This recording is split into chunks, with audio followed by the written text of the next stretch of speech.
Eto pakinggan natin, nirereklamo po dito yung COMELEC kaya sinasabi natin delikado po ito, Kasi kahit anong mangyari, dito po walang tiwala talaga ang taong bayan. Lagi nilang sinasabi, "Coach, kahit malakas si VP Sara sa rating, kahit ganito, ganyan, kahit naiboto ng taong bayan si Sara, ang problema hawak nila si Garcia, hawak nila ang COMELEC." 'Di ba? Talagang ang sabi sa amin, wala talagang plano si Bongbong Marcos bumaba sa 2028. Kung hindi niya man maulit yung ginawa ng tatay niya na 20 years, kailangan yung ilalagay niya ro'n, talagang tao niya. Pakinggan po natin 'to.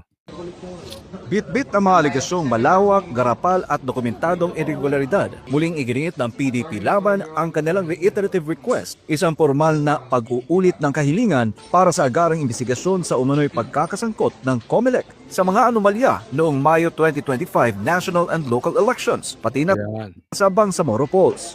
Yan, dapat talaga maimbestigahan nitong COMELEC na ito dahil 'pag ito, I'm really looking forward na ang korte ay gumalaw patungkol dito. Hindi po matatapos ang problema natin. Ang taong bayan wala ng tiwala sa COMELEC and ipaghahalal tayo ng hindi naman ibinoto ng taong bayan, delikado po talaga. Magkakaroon po tayo ng constitutional crisis. Kaya importante itong ginagawa ni Attorney Torion, this is something serious mga kababayan ko. This is very dangerous, okey? Kitang-kita natin bakit si Bam, si Kiko biglang lumusot, si Bong Revilla biglang nalaglag, si Amy biglang umakyat. Ang dami.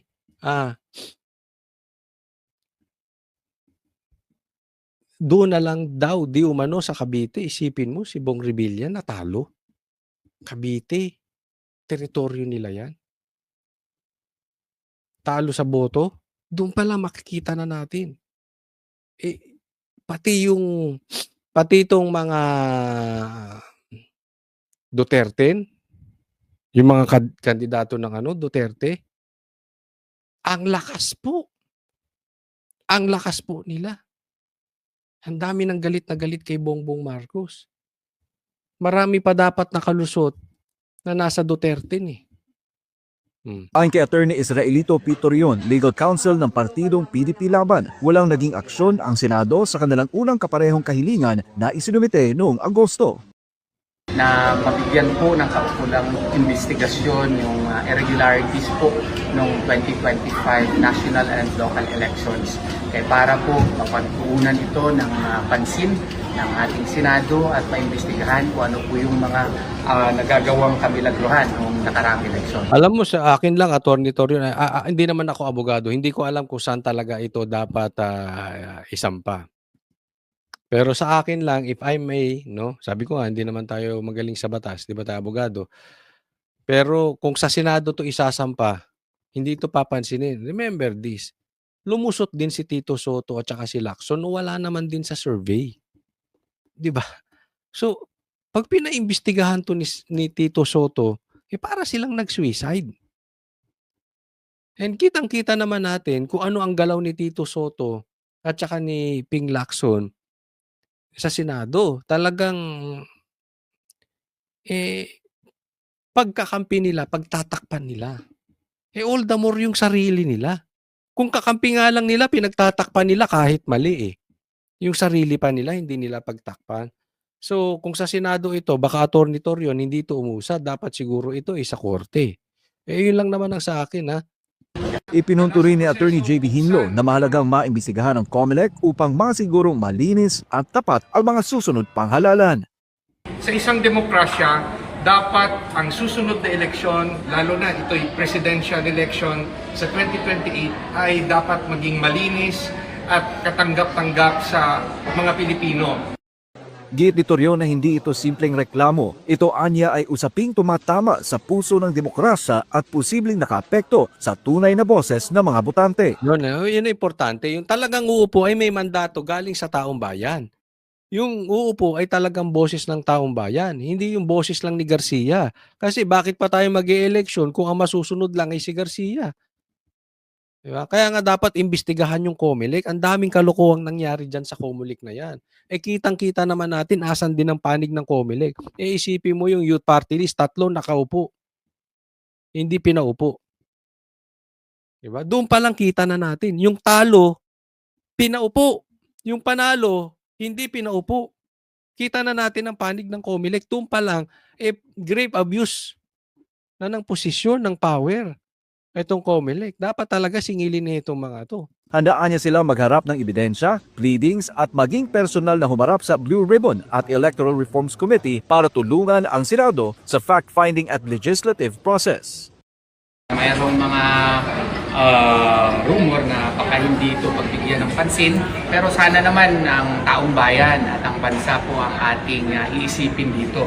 Kailangan meron tayong malinis na halalan para yung integridad ng ating halalan, no? Our people will learn to trust the results of the elections. Sa panig naman ng kampo ng Senado, inaasahang pag-aralan ni Soto at Lacson ang dokumento, lalo parehong sensitibo at kritikal ang isyung may kinalaman sa integridad ng halalan. Eh, sinasabi, handa raw humarap sila Atty. Torion sa Senado at sa Blue Ribbon. Comedy yan. Eh, ginawa na nga nilang noong time show tong Blue Ribbon. Hindi na po Blue Ribbon ang tawag doon. Atty. Torion, wala ka na sa uso.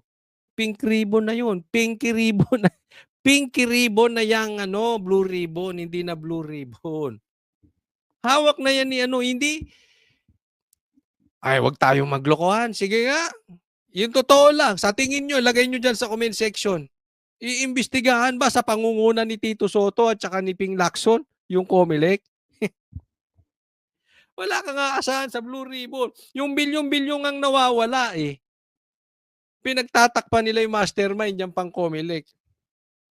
Pag kinumpare mo, maliit yan. 'Di ba?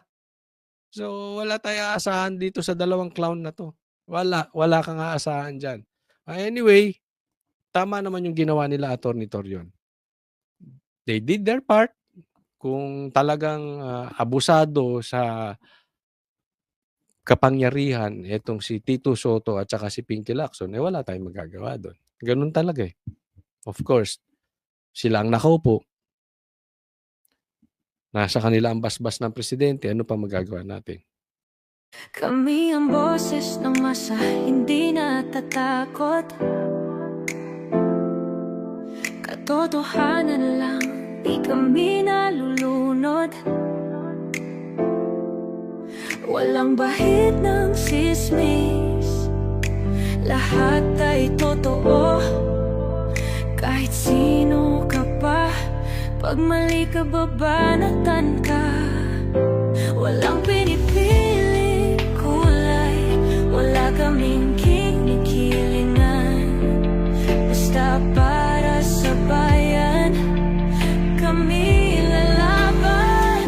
Pag tama palakpakan, pag mali banatan. Di matitinag, di matatakot, para sa bayan tuloy ang sigaw. Sa harap ng kamera, walang halong takot.